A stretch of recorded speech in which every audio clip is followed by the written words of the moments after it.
एक गांव में दो भाई रहते थे। बड़ा भाई गंगाराम बहुत अमीर था। उसके घर में किसी भी चीज की कमी नहीं थी।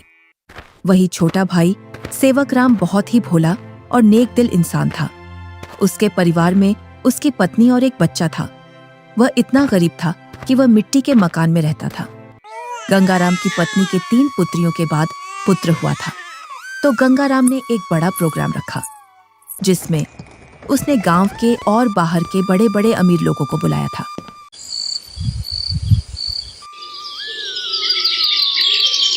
सुबह से ही गंगाराम के घर के चारों ओर चहल पहल थी। कहीं पकवान बन रहे थे तो कहीं बच्चे खेल रहे थे और कहीं मेहमान आ रहे थे। गंगाराम के घर के चारों ओर खुशी का माहौल था।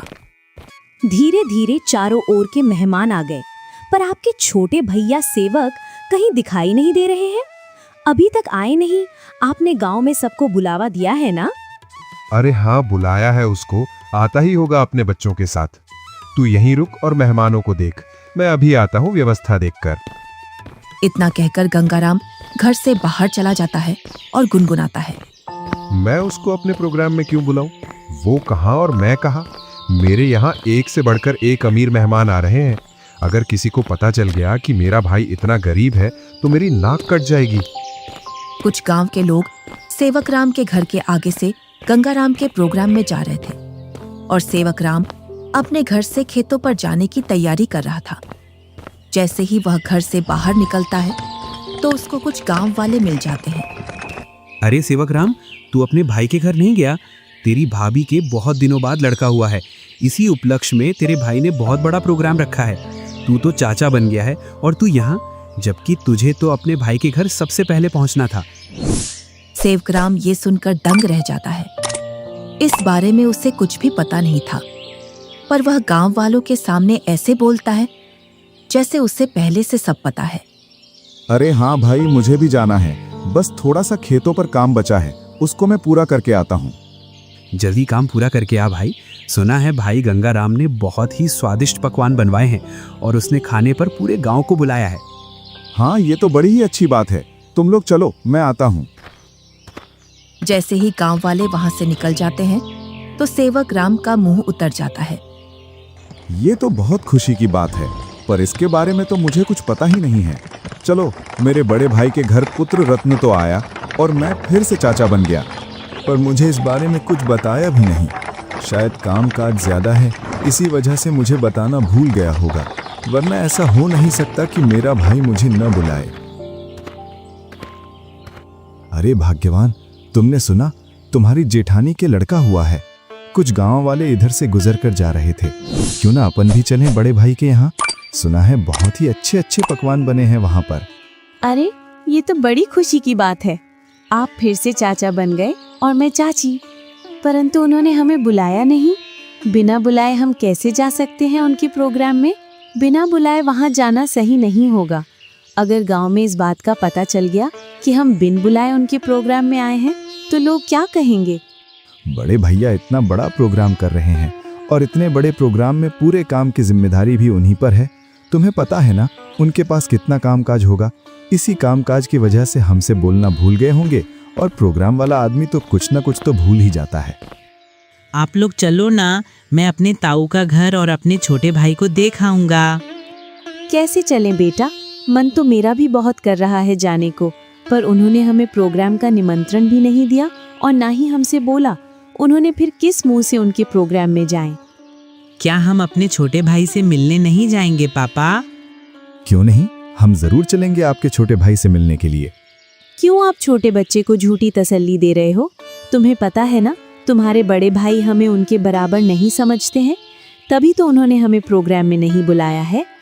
तुम तो सदा गड़े मुर्दे उखाड़ती हो। ऐसा नहीं है, वो हमको चाहते हैं। वो तो कामकाज की वजह से बुलाना भूल गए हैं। तुम्हें लग रहा है कि भैया तुम्हें बुलाना भूल गए हैं तो तुम जाओ। बिन बुलाए मैं नहीं जाने वाली कहीं। मैं तो खूब खुश हूँ अपने घर में। आपको जाना है तो जाओ। ठीक है, मैं और मुन्ना चले जाते हैं। तुम्हें नहीं जाना तो मत चलो। आप जा रहे हो तो जाओ, पर उधर से जल्दी लौट कर आना। सेवकराम और उसका बच्चा प्रोग्राम में जाने के लिए तैयार हो जाते हैं। अब तुम प्रोग्राम में जा रहे हो तो बच्चे को देने के लिए कुछ तो ले जाना पड़ेगा। हाँ, बहुत देर से मैं भी यही सोच रहा था, बच्चे के लिए क्या ले जाऊं, और बाजार से ले जाने के लिए मेरे पास पैसे भी नहीं हैं। आप तो ये लकड़ी का झूला ले जाओ जो तुमने मुन्ना के लिए बनाया था। अब मुन्ना के कुछ काम का नहीं है। हाँ, यही ले जाता हूँ, इसमें बच्चा खूब आराम से सोएगा। सेवक राम उस झूले को उठाकर चल देता है और उसके साथ में उसका लड़का भी चल देता है।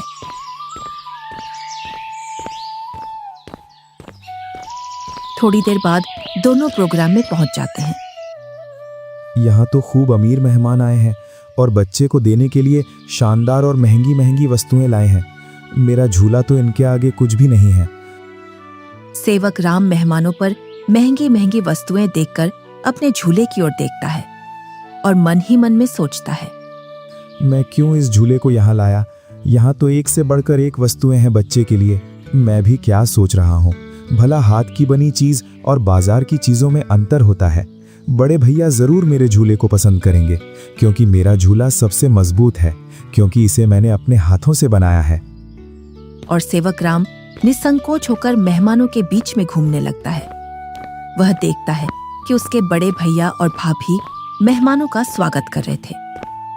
तभी गंगाराम की पत्नी की निगाह सेवक राम पर जाती है। तब वह गंगाराम से बोलती है, अरे भैया और मुन्ना तो आ गए, पर देवरानी नहीं दिख रही है। कहाँ आ गए? मुझे तो कहीं दिखाई नहीं दे रहे। वो रहे मेहमानों के बीच में। इधर सेवक राम के पास कुछ मेहमान आ जाते हैं। उसकी वेशभूषा देखकर मेहमान सेवक राम से पूछते हैं, अरे तुम कौन हो, और ये कैसी वेशभूषा पहनकर आए हो, और ये लकड़ी का झूला लेकर आए हो इस जमाने में? चलो तुम अपना परिचय दो, तुम कौन हो और यहाँ क्या कर रहे हो? इतना सुनकर सेवक राम संकोच में पड़ जाता है और मन ही मन सोचता है, अगर मैं इन्हें ये बताऊं कि मैं गंगाराम का छोटा भाई हूं तो ये लोग क्या सोचेंगे? एक भाई इतना अमीर और एक भाई इतना गरीब कि वो प्रोग्राम में एक जोड़ी कपड़ा भी सही से पहनकर नहीं आ सकता है। इससे अच्छा तो मैं झूठ बोल दूं। मैं गंगाराम जी का मजदूर। अरे तुम इतना क्यों घबरा रहे हो? डरो मत, बेझिझक होकर बोलो। गंगाराम जी का मैं मजदूर मैं छोटा भाई हूं। वह बहुत कोशिश करता है झूठ बोलने की, लेकिन उसके मुंह से सच निकल जाता है। क्या बोल रहे हो? तुम्हें पता है ना तुम गंगाराम जी को अपना भाई बता रहे हो? तुम्हें पता है ना वो कहां और तुम कहां?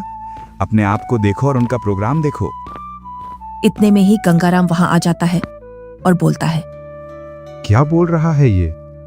ये तुम्हें अपना भाई बता रहा है कि तुम इसके भाई हो। मेरा भाई होता तो वो इस हालात में रहता। ये तो मेरा हारी है, हारी। इसको मैंने एक दिन प्यार से भाई क्या बोल दिया, मुझे अपना भाई बताने लगा।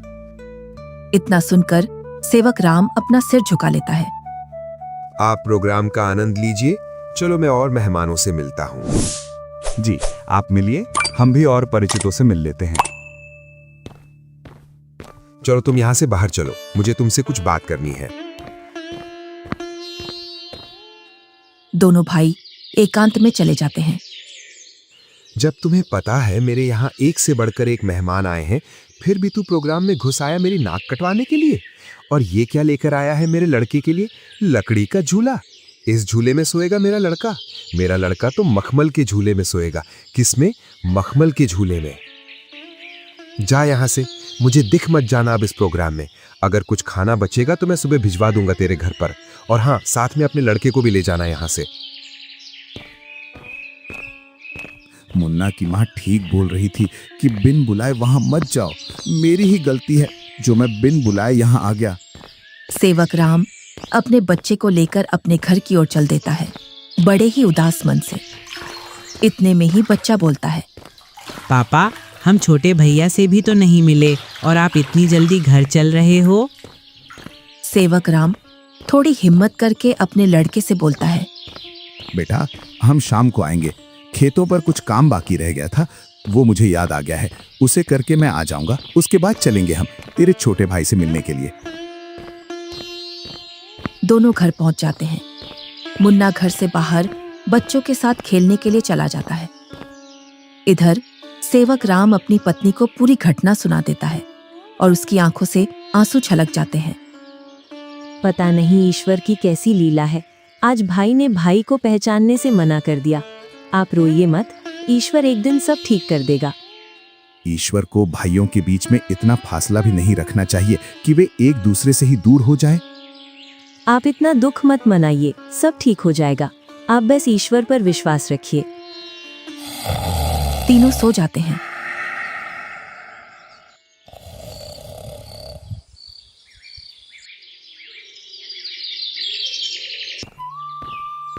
दूसरा दिन गंगाराम के दरवाजे को कोई बजाता है। पता नहीं अब कौन आ गया। कल का इतना थका हारा हूं, फिर भी लोगों को समझ में नहीं आता है और आकर दरवाजा खटखटाने लग जाते हैं। गंगाराम जैसे ही दरवाजा खोलता है तो वह देखता है कि सामने एक साधु खड़ा है। क्या है महाराज, क्यों दरवाजे को बजा रहे हो? कुछ नहीं बेटा, बड़े जोरों की भूख लगी है। बस थोड़ा सा खाना मिल जाता तो मेरी भूख मिट जाती। क्या खाना? यहाँ खाना मुफ्त में नहीं मिलता है और ऐसी दोपहर में तुम्हें कहां से खाना ला कर दूं? बेटा, घर में कुछ तो होगा, उसमें से ही कुछ खाने को दे दो जिससे मेरी भूख शांत हो जाए। इतना बड़ा गांव है, तुम्हें मेरा ही घर मिला खाना मांगने के लिए? यहाँ कुछ नहीं है, चले जाओ यहाँ से। इतना कहकर गुस्से में गंगाराम दरवाजा बंद कर लेता है। ईश्वर तुम्हें सदा खुश रखे बेटा। इतना बोलकर साधु वहां से चला जाता है। इधर गंगाराम की पत्नी गंगाराम से पूछती है, कौन आया था दरवाजे पर जो तुम इतने जोर से उस पर चिल्ला रहे थे? कोई नहीं, एक ढोंगी बाबा आया था दरवाजे पर, बोल रहा था खाना खिला दो, तो मैंने उससे मना कर दिया, यहाँ नहीं है खाना। तुम भी पता नहीं अब किस नशे में रहने लगे हो। कल का इतना सारा खाना बचा था, वो वैसे ही फेंकेगा। उसमें से कुछ खाना खिला देते। मैंने ये खाना गरीबों और ढोंगियों के लिए नहीं बनवाया है। ये खाना सिर्फ हम जैसे बड़े लोग ही खा सकते हैं। गंगाराम की पत्नी गुनगुनाते हुए वहां से अपने कमरे में चली जाती है। इनको तो पता नहीं अब किस बात का नशा आने लगा है। सीधे मुंह अब किसी से बात ही नहीं करते हैं। इधर साधु सेवक राम के घर के सामने पहुंच जाता है और बाहर से आवाज लगाता है, अरे घर में कोई है? अरे घर में कोई है?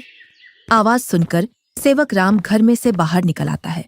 साधु को देखकर बोलता है, जी साधु महाराज, बताइए मैं आपकी क्या सेवा करूं? कुछ नहीं बेटा, बहुत तेज भूख लगी है। कुछ खाने को मिल जाए तो आत्मा तृप्त हो जाएगी मेरी। क्यों नहीं साधु महाराज, आइए आइए, जो कुछ हमारे घर में खाने के लिए मिलेगा हम आपको खिलवा देंगे। दोनों घर के अंदर चले जाते हैं। सेवक राम और साधु जमीन पर बैठ जाते हैं और सेवक राम अपनी पत्नी से बोलता है, अरे भाग्यवान, घर में कुछ हो तो खाने का साधु महाराज को ले आओ। सुबह की कुछ दाल रोटी रखी है और अभी खाना बनाने के लिए घर में कुछ भी नहीं है। अरे बेटी, तुम तो शर्माओ मत, जो घर में खाने का हो वही ले आओ, मैं तो खा लूंगा। सेवक राम की पत्नी जो घर में खाना था उसी खाने को गर्म कर लाती है। लीजिए साधु महाराज, गरीब के घर का खाना। हमारे पास तो खाने में यही है। अरे बेटी, तुम अपना मन इतना उदास मत करो। मैं तो ईश्वर की कृपा से जो मिलता है वही खा लेता हूँ। और तुम दोनों इतना उदास क्यों हो? कोई समस्या है आपके यहाँ? साधु महाराज, खेतों में इतना काम कर रहा हूँ, उतनी ही गरीबी आ रही है। गरीबी कम होने का नाम ही नहीं ले रही है। अब तो स्थिति ऐसी हो गई है, 2 वक्त का खाना भी बड़ी मुश्किल से मिलता है। पता नहीं ईश्वर हमारी कौन सी परीक्षा ले रहा है। ये कोई बीमारी तो है नहीं जिसका मैं आपको सही उपचार बता दूं बेटा। बस ईश्वर पर विश्वास रखो, सब सही हो जाएगा। फिर भी मुझे लगता है तुम मुझे तुम्हारी समस्या सही से बता नहीं रहे हो। इतना सुनकर सेवक राम और सेवक राम की पत्नी साधु महाराज को पूरी बात बता देते हैं कि किस प्रकार गंगाराम ने उनके साथ भेदभाव किया। साधु खाना खा लेता है। पता नहीं आपको हमारे हाथ का खाना कैसा लगा, सही लगा या नहीं? बेटी, तुम अपना मन उदास मत करो। तुम तो अन्नपूर्णा हो और तुम्हारे हाथ का खाना बहुत ही स्वादिष्ट है। इतना सुनकर सेवक राम की पत्नी खुश हो जाती है। तुमने बेटा आज मेरी आत्मा तृप्त कर दी है। अगर तुम आज मुझे भोजन नहीं देते तो पता नहीं आज भूख की वजह से मेरा क्या होता। साधु अपने थैले में हाथ डालता है और उसमें से एक पोटली निकालता है। इसमें क्या है साधु महाराज? ये पोटली बेटा बीजों का भंडार है। तुम जिस भी फसल का बीज चाहोगे वो बीज इस पोटली में से निकलेगा, जिससे तुम्हारी फसल साधारण फसल से 10 गुना ज्यादा निकलेगी। ये तो महाराज आपकी असीम कृपा है। ये मेरी नहीं, ईश्वर की कृपा है बेटा। बस एक बात का ध्यान रखना, इस पोटली के बारे में कभी किसी को मत बताना, और इसमें से जो बीज निकले उन्हें बेचना नहीं। अगर तुमने ऐसा किया तो ये पोटली आपके किसी काम की नहीं रहेगी। जी साधु महाराज, मैं कभी ऐसा नहीं करूंगा। और साधु महाराज वहां से चले जाते हैं। साधु महाराज के पैर जैसे ही घर में पड़े तब से घर में शांति का अनुभव हो रहा है। हाँ भाग्यवान, अब ईश्वर की कृपा से सब ठीक हो जाएगा।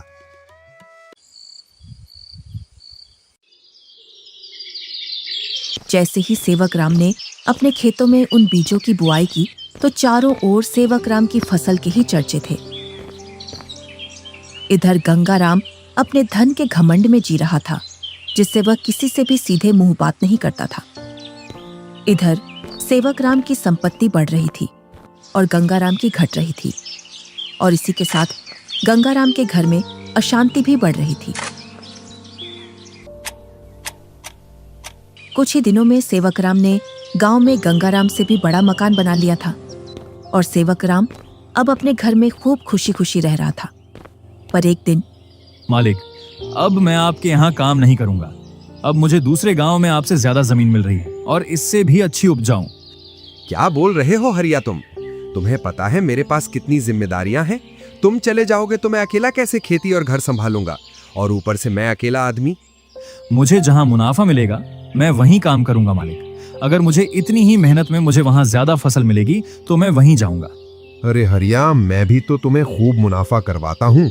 बस तुम इस साल और रुक जाओ, मैं जब तक दूसरा हारी देख लूंगा। मालिक, 2 सालों से तुम मुझे बेवकूफ बना रहे हो। न तो तुम अनाज ज्यादा देते हो और न ही तुम दूसरा हारी रखते हो। मैं तो चला, तुम जानो और तुम्हारी खेती। अरे नहीं, ये तो चला गया। अब मैं क्या करूंगा?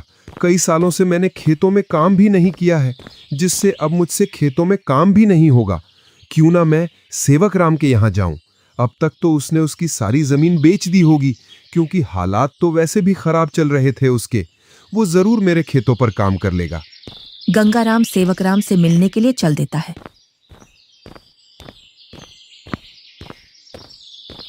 जैसे ही वह उसके घर के सामने पहुंचता है तो वह सेवक राम के घर को ढूंढने के लिए उस मोहल्ले में चारों ओर घूम जाता है। इधर ही थी उसकी झोपड़ी, पता नहीं किधर गई। बहुत देर से ढूंढ रहा हूं, मिल नहीं रही है। तभी वहां से एक गांव का व्यक्ति गुजर कर जा रहा था तो गंगाराम उस व्यक्ति से पूछता है, अरे भैया, सेवक राम की झोपड़ी थी यहाँ, वो कहाँ है? कितने दिनों बाद आ रहे हो भैया इधर? शादी के बाद अब आया हूँ इधर। इसीलिए तो तुम्हें वो झोपड़ी नहीं मिल रही है। अरे भैया, तुम जो सामने मकान देख रहे हो बहुमंजिला, यही घर है सेवक राम का। ये कैसे हो सकता है? 2 साल पहले तो ये गरीब हुआ करता था। हाँ भैया, 2 साल पहले गांव में सबसे गरीब व्यक्ति यही था। पता नहीं भैया, इसने खेतों में कौन सा खाद डाला है जिससे इसकी पैदावार सबसे ज्यादा निकलती है। घर बताने के लिए बहुत बहुत धन्यवाद। और गंगाराम उस घर के अंदर चला जाता है। जैसे ही सेवक राम अपने बड़े भैया को घर के अंदर देखता है तो वह बहुत खुश होता है। अरे मुन्ना की माँ, वो देखो हमारे घर में कौन आया है। बड़े भैया, आओ भैया बैठो। अरे, तुमने इतना शानदार घर कैसे बनाया? तुमने तो पूरा ही नक्शा बदल दिया। बहुत ही शानदार घर बनाया है। कहीं तुमने चोरी चपाटी करके तो ये घर नहीं बनाया? नहीं भैया, मैंने कोई चोरी नहीं की है। ये तो मैंने अपनी मेहनत से बनाया है। ऐसी मेहनत तो तू पहले भी करता था, पर पहले तो तूने ऐसा मकान बनाया ही नहीं। भैया, आपसे क्या छुपाना, जब आपका प्रोग्राम था उसके एक दिन बाद हमारे घर पर एक साधु आया था। उसको हमने पेट भर खाना खिलाया था। आज उनके आशीर्वाद की वजह से ये सब है हमारे पास। इतना सुनकर गंगाराम का सिर घूम जाता है और उसकी आंखों तले सब सीन आ जाता है कि किस प्रकार उसने उस साधु को भगाया था। वो साधु तो सबसे पहले मेरे घर आया था, इसका मतलब ये सारा धन मेरा हुआ। क्या बोल रहे हो भैया? ये तो मैंने अपनी मेहनत से खड़ा किया है, ना कि जादू से। ये सब तुझे साधु के आने बाद ही मिला है ना? तो इस गांव में सबसे पहले साधु मेरे घर आया था। अगर मैं उसे खाना खिला देता तो ये सारी संपत्ति मेरी होती। इसका मतलब तूने मेरे अधिकार की संपत्ति छीनी है। ये तो मुझ पर गलत इल्जाम लगा रहे हो भैया। मैं उस साधु को ढूंढ कर लाता हूँ और साधु से तेरे सामने बुलवाता हूँ कि इस संपत्ति पर किसका हक है। और गुस्से में गंगाराम वहां से निकल जाता है। कई दिनों तक वह उस साधु को खोजता है। बड़ी मुश्किल से एक जंगल में तपस्या करते हुए वह साधु मिल जाता है। साधु महाराज प्रणाम। कौन हो बेटा जो तुम मेरी तपस्या में व्यवधान डाल रहे हो? मैं गंगाराम हूँ। आज से 2 वर्ष पूर्व तुम मेरे घर आए थे खाना खाने के लिए, जब तुम्हें जोरों की भूख लग रही थी। तुम तो वही हो ना जिसने खाना देने से मना कर दिया था? हाँ, पर उस संपत्ति पर पहला हक मेरा बनता है जो तुम मेरे भाई को देकर आए हो, क्योंकि तुम खाना मांगने सबसे पहले मेरे घर आए थे। कौन सी संपत्ति? मैंने तो उसे सिर्फ आशीर्वाद दिया था, क्योंकि उसने बड़े ही सम्मान के साथ खाना खिलाया था, और वो धन तो उसकी मेहनत और ईमानदारी का फल है। इतना सुनकर गंगाराम गुस्से में साधु से बोलता है, साधु, तुम मेरे साथ अन्याय कर रहे हो, क्योंकि उसकी संपत्ति पर पहला अधिकार मेरा है, क्योंकि तुम सबसे पहले मेरे द्वार पर आए थे। अगर तुम मुझे ये पहले ही बता देते कि मैं तुझे और भी अमीर बना दूंगा, तो मैं तुम्हें उससे भी अच्छा भोजन कराता। उसने क्या खिलाया होगा आपको? सूखी रोटी? गंगाराम साधु से बहुत वाद विवाद करता है और गुस्से में साधु से बोलता है, जिससे साधु को क्रोध आ जाता है। बालक, तुमने मेरी सब्र की सीमा खत्म कर दी है। तुम मेरे श्राप से अब बच नहीं सकते हो। इतना सुनकर गंगाराम के होश उड़ जाते हैं। इतने में ही सेवक राम और गंगाराम की पत्नी आ जाती है। क्षमा कीजिए साधु महाराज, क्षमा कीजिए। अरे बेटी, तुम क्यों माफी मांग रही हो? मेरे पति थोड़े उग्र हैं, उनको पता नहीं है किससे कैसे बात करना है। इतना सुनकर गंगाराम भी माफी मांग लेता है। गंगाराम, अभी तक तुम्हारा जो घर चल रहा था वो तुम्हारी पत्नी के निर्मल भाव की वजह से चल रहा था। अब तुम अपने लालच को छोड़ दो और दोनों भाई साथ साथ रहो, क्योंकि तुम्हारा छोटा भाई बहुत ही ईमानदार है। जी साधु महाराज। तुम्हें कैसे पता चला मैं यहाँ हूँ? आप जिस दिन साधु महाराज की खोज में निकले, उसी दिन भैया मेरे पास पहुँच गए थे और उन्होंने आपके बारे में मुझे सब बता दिया था। भाई हो तो तेरे जैसा, मेरे जैसा भाई किसी को भी नहीं मिले।